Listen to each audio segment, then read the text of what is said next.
Hello and welcome to Energizing Habits, Simple Strategies for a Sustainable Healthy Lifestyle. I'm your host, Vicki Cleary, and I guide ambitious and busy women through sustainable habit change so that they can reduce stress, have more energy, and thrive. Last week, I started a 3-week focus in my Facebook group around cleaning up or detoxing around various areas of our lives. So this includes, cleaning up what you eat, what's in your house, what you clean your house with, what you put on your skin, and what you feed your mind.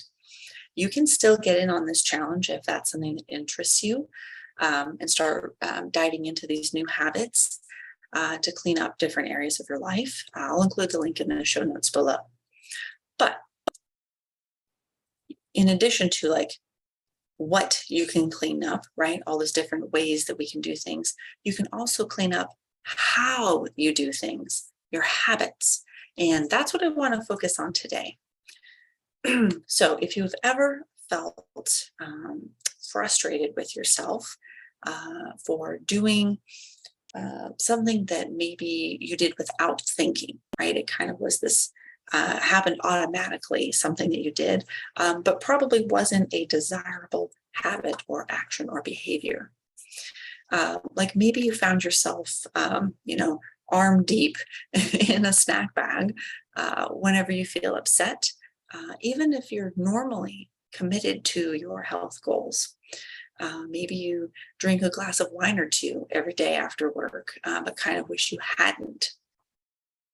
Another one that you may relate to, spending too much time on the internet, whether at your computer or on your phone, instead of doing your household chores or going to the gym, working out.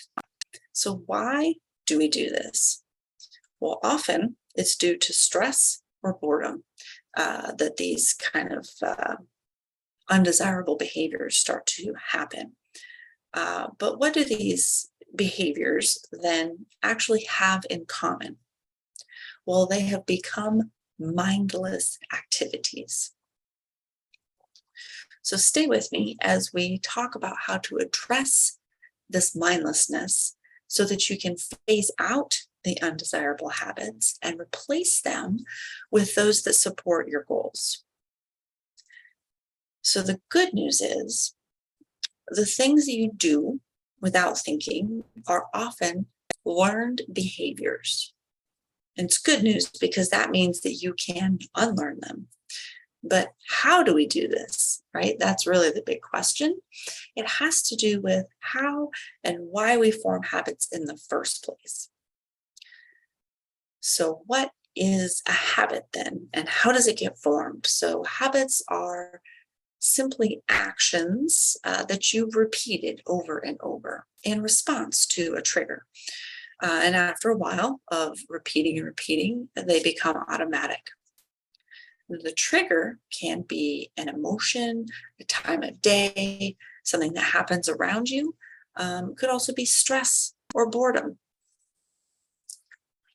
And your habit is formed out of something that you need, right? Something that you need to happen or need to take care of. It could be physical or emotional. And even though there is some kind of a perceived benefit, it may not actually be good for you. It may not be a healthy benefit, if that makes sense. Now, you probably have heard, most people have heard of Pavlov's dogs, who salivated every time they heard the footsteps of the person who was coming to feed them. They, before they ever saw the food, would hear the footsteps and start to salivate, knowing that they were going to be fed. And that was just became the habit, right? The trigger was the footsteps, and the habit is the drooling that happened. Now, I'm not saying that we're exactly like Pavlov's dogs, but it's kind of a cool story to illustrate how the trigger and the action work, that how that flow happens. Basically, when you repeat an action over and over, your brain creates a link between the trigger and the action, and then that link strengthens over time. So technically, the brain is creating a pathway inside itself that automates what you do next. And the strengthened connection continues to tell your body that the need that you have is continuing to be met by that action, that there's a benefit there to doing that action. And then when you do the action, the brain rewards itself. It gives itself some feel-good hormones, a little dopamine hit, if you will. Hey, I did a thing. I'm awesome, right? Kind of your own little self-motivation system happening. But it happens regardless of the kind of habit that you have. So let's go back to that snack food example. What is the trigger that's causing you or anyone to reach their hand in the bag? Why are they going for the chips? So maybe it's that you or anyone is feeling upset, and they had a need for emotional soothing in that moment. And maybe at some point in the past, you try to distract yourself from feeling sad or lonely, and you try to self-soothe by eating some sweet or salty foods. So the brain then linked that trigger, the emotion, to the action. I need to eat a sweet or salty food to then feel better. And your brain does this. Your brain loves habits because, well, first of all, it gets that dopamine hit, that feel-good juice every time it uses one of those pathways that it has created.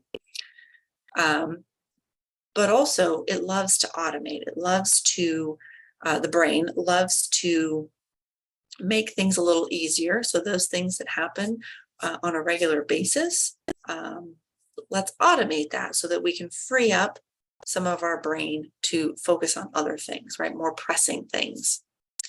So while you're headed for the snack cupboard or the wine fridge, or picking up your phone to check out whatever's going on, your brain is basically running on autopilot to do that action. But meanwhile, the rest of your brain, if you will, is busy thinking about something in the future. It's thinking about your to-do list, or it could be reflecting on what happened in your day. It could even be rehashing an issue that happened. So then you might be asking, why can't I just stop doing the habit if it's not good for me? I've tried to tell my daughter numerous times, you bite your nails. Why don't you just stop biting your nails? It is such an ingrained habit at this point. And, she was using it. She does it. Most people bite their nails based on stress or anxiety in a given moment. She has to be very purposeful and very cognizant of what's going on in order to not bite her nails. It just happens. Sometimes she doesn't even realize it. So for me to just say, stop biting your nails isn't really productive. It doesn't really help anything. There's a chain of events that have to happen for that undesirable habit or action to not be done. So again, it goes back to the fact that the body and the brain say that there is a need that is being fulfilled by this habit, by this behavior, by this action. And so then it basically becomes quite difficult to quit doing it.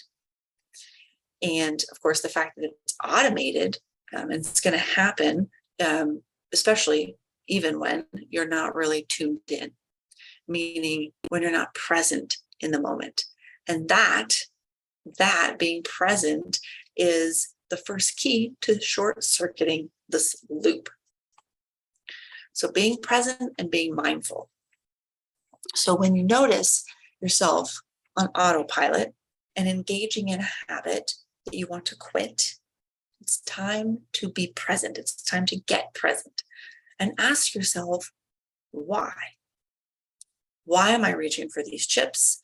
Why am I reaching for this wine? Why am I reaching for my phone to check anything on it? And that pause point, that interruption, forces your brain to be mindful, present, and engaged. So one of the strategies, so you stopping to ask is actually the start of the stop technique that I want to outline for you. So it's called stop technique because stop is the acronym of the steps you're going to take. S is stop what you're doing. So by first acknowledging and then, pausing in the act, you're starting that first step. Stop what you're doing. And then T, take a few long, slow breaths to help recenter yourself, bring yourself fully present into this moment. This also, really helps with stress. So if stress is one of the triggers, this also kind of helps to de-stress you a little bit. But regardless of the trigger, the breathing exercise helps to ground you in the present moment so that you can, observe what is going on. And here, there is actually multiple ways that you're going to tune in. You're going to tune into your body. You're going to observe. Are you tense? How are you feeling physically? What are your senses picking up? What do you see, hear, smell, taste? What does your skin feel? And then you're going to tune into your emotional feelings. Are you sad, worried, happy, frustrated? Maybe you're stressed. Maybe you are bored. Any number of other emotions, things that you could be feeling emotionally. Then you're going to tune into your mind, right? What judgments are you making about these things that you're feeling, these emotions and physical feelings? And are you dwelling on your feelings? Are you telling yourself some story about why you're feeling them? The key here is to not judge your judgments, right? If you're already forming judgments, we don't need to be overly judgy. So just be aware of the fact that you have some judgments here. And then your P, proceed forward. So now you're armed with insight of what you've noticed during the past minute or two. And yes, it's usually a pretty quick exercise. It takes longer to explain it than it does to actually do it. But the stop technique really is pretty simple and quick. It helps you bring you out of that mindlessness, brings you into the present moment, both with your body and your mind. And of course, once now you're aware, you can then replace. So once you're aware of what you're about to do, or what maybe you're in the middle of eating those chips or what have you, doing the undesirable action, and you've identified what's happening around it using the stop technique, you can then choose to replace that action with an action more in line with your goals. So you are now out of the mindless space. You stepped out of autopilot. You might have even stepped back from the trigger so that you can make an intentional, purposeful decision using the decision-making part of your brain, which is your prefrontal cortex. And you can now choose to make a healthier choice. So when you're able to think objectively, you can choose to substitute that undesirable action. Maybe, in our food example, maybe you're choosing a better food option if you're really hungry and need to eat. But it could be that you've tuned in and you're not actually hungry. Instead, you're having an emotional response or you're bored. So now you can choose to redirect your focus to a different activity. I often find myself, at a point in time, it was often, not so much now, right? But because I've been able to work on it. But 3 o'clock munchies, something about 3 o'clock in the afternoon, right? I wouldn't actually be hungry. Once I started to tune in, I wasn't actually hungry yet. Almost like clockwork, really, because at 3 o'clock, I would have this craving for a sweet, salty combination of foods. Sweet, salty, crunchy, actually. And I especially noticed it on those days when that time of the day when I wasn't quite as busy. So there was a little lull in my schedule And 3 o'clock would roll around and I'd be like, man, I'm hungry for some munchies. No, I wasn't hungry. I was just craving them. And so what I found is, I'd probably been in my office for a bit. Maybe the air was feeling a little stagnant, just because I wasn't up and moving around. My circulation was probably a little stagnant because I wasn't up and moving around. So I would go, walk around the building, inside, depending on the weather, or even outside and get some great sunshine, to help give me a little boost in energy. So that's one of the ways that I kind of started to counter it. But the first thing was acknowledging the fact that I was getting this cravings around 3 o'clock. But then I was able to replace, when I'm not hungry, replace it with that walk. Now, you can also take an even more proactive approach and identify the trigger, or maybe it's multiple triggers that then lead to that undesired behavior. When you remove the trigger or reduce exposure to it, you increase your ability to avoid the habit. So things in your environment can make it harder to stop these bad habits, these quote unquote bad habits. And if you change those triggers in your environment, then you are more likely setting yourself up for success. Now, if you're unsure of what is actually triggering the undesirable behavior, you may need to use a journal and write down things that have happened up to an hour before that undesirable behavior. So you'll have to, reflect back on what transpired and note it down.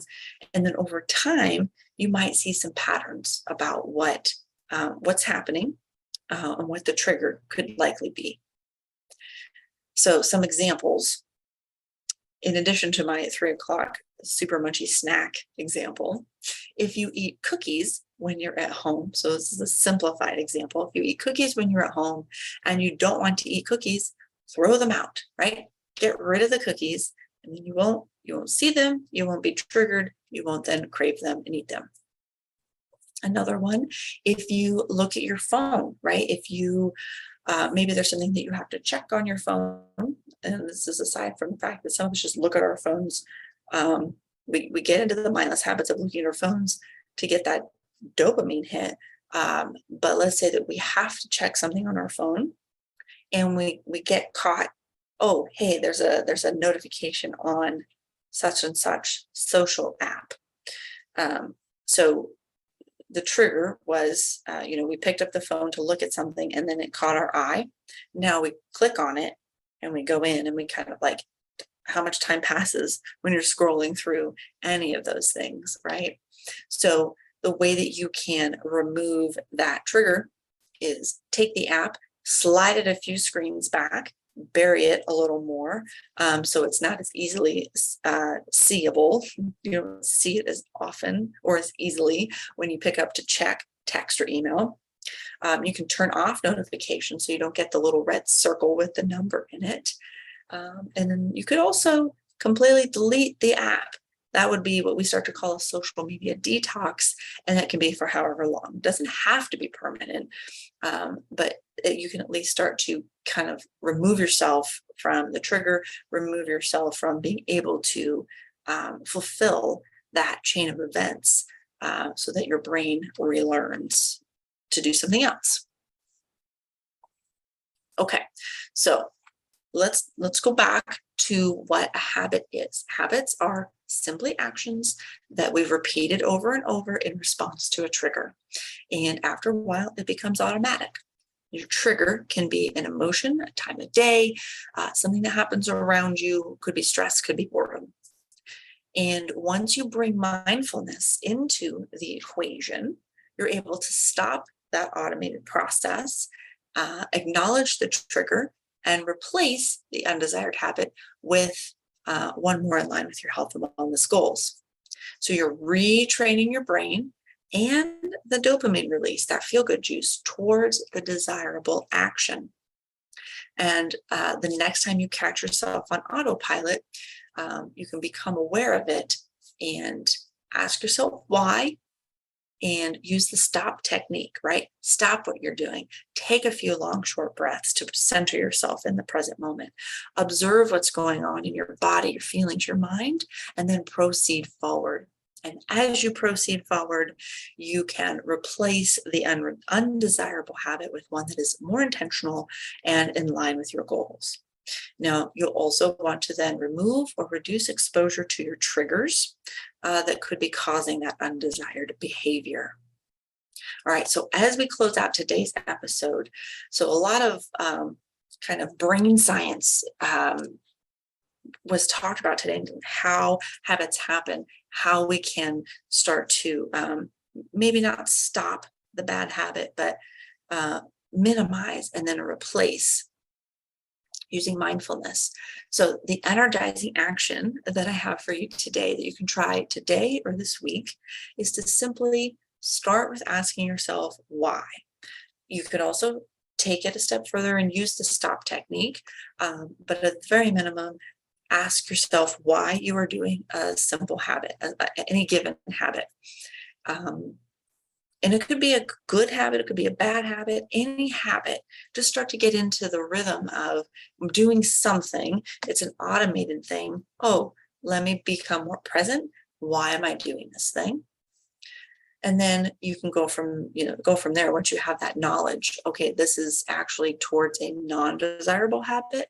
What steps can I take to move in a different direction? So if you're curious about more ways to clean up or detox your life in these areas of eating, what's in your home, what you put on your skin, how you feed your mind, I encourage you to join my free Facebook group, the Uplift Habit Shift. The link is below in the show notes. And again, we'll be focusing on cleaning up for another 2 weeks. So that is all I have for you today. If you found this episode valuable, please like it. If you're not already subscribed to the video podcast or the channel here, leave a review, share it with someone else who might find it valuable. And of course, if you have any questions about creating sustainable habits or creating a healthy lifestyle that works for you, please send those questions to me. Facebook or Instagram Messenger, I'm at UPLIFT Healthy Lifestyle, or you can email me, Vicky at UPLIFT Healthy Lifestyle. So there you go. Have an energized day.